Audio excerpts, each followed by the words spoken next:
Marketing યાર્ડમાં અમારી પેઢીનું નામ રાજહંસ એન્ટરપ્રાઇઝ છે. અમારે જ્યાં માલ સુરેન્દ્રનગર પંથકના ખેડૂતનો વેચાવા આવ્યો હતો. એમાં 20 દાગીનાનો વકલ હતો. ખેડૂતના 800 રૂપિયા ભાવ થતાં વેચેલ નહોતો અને 1000 રૂપિયામાં વેચવાનો હતો. ઢગલો હતો એટલે બપોર પછી મજૂરને કીધું ભરી દેશું.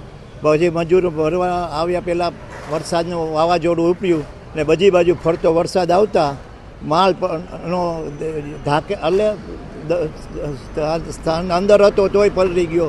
પાણીનો ફોર્સ એટલો બધો હતો કે રોકાય એવો નહોતો રનિંગમાં. કાકા, ખેડૂતને કેટલી નુકસાની ગઈ ને કેટલા માલ હતો? એ ઓછામાં ઓછી 50 મણ માલ હતો. એમાં 25,000 રૂપિયાની નુકસાની છે. 1000 રૂપિયાનો ભાવ ચલે છે એટલે એને એક ખેડૂતને 2-2.5 કિલોનું ભરતી હોય મિનિમમ, એટલે એને 2500 રૂપિયા જાતે. ખેડૂત સાથે આપને વાત થઈ તો ખેડૂતે શું કીધું? ખેડૂત તો વાત કે આમાં તો અમે દલાલ તરીકે ફરજ બજાવી, બનતી કોશિશ અમે કરી, પણ પાણી અંદર આવતા કોઈ મજૂરને અમે ભલામણ કરી, પણ મજૂર કે આમાં પાણી અંદર નીચે ગયું, હવે શું આમાં રોકી શકે? કેટલા ખેડૂતોનો માલ આવી રીતે બગડ્યો છે?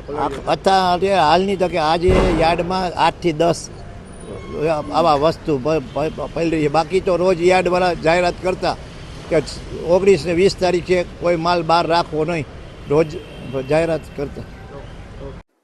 કમોસમી વરસાદની આગાહીને ધ્યાનમાં રાખી અને અમે પ્રી પ્લાનિંગ પગલાં લીધેલા. એમાં ઓપનમાં ગ્રાઉન્ડમાં ઉતરતી જણસીઓની આવક છેલ્લા 4 દિવસથી સદંતર બંધ હતી. અમારી પાસે જેટલા શેડની વ્યવસ્થા છે એ વ્યવસ્થામાં જેટલો જણસીઓ ઉતારતા એ બધી જણસીઓ અમે બધા શેડમાં ઉતારેલી. હરરાજી કાલે પણ ચાલુ હતી, આજે પણ થઈ છે. તેમ છતાં મોટા શેડમાં એક મગફળીનો ઢગલો એક જ ખેડૂતનો માલ હતો અને એ ઢગલો પણ આ શેડમાં ઉતાર્યો હતો.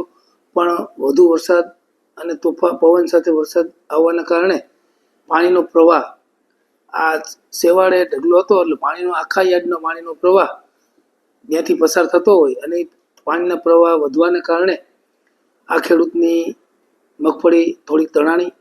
અંદાજે પરફેક્ટ હું તમને નહીં કહી શકું, પણ 30 થી 35 ગુણી જેટલી ગુણી તણાણી છે અને એમને જે નુકસાની થઈ હોય એમનું હું વ્યવસ્થિત અભ્યાસ કરી અને એમને નુકસાની નહીં જાય એવા હું પગલાં લઈશ.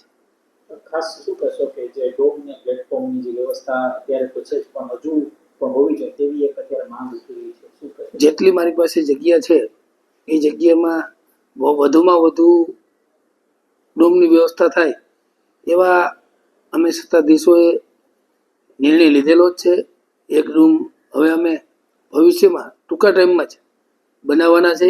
એ પણ આ બનાવ્યો તો એવડો 10 થી 12 વીઘા જેવડો વિસ્તારમાં ડૂમમાં બનાવવાના છીએ. એટલે ખેડૂતોની જણસીઓ જ અમે ડૂમની નીચે ઉતરે એવી વ્યવસ્થા કરવાના છીએ.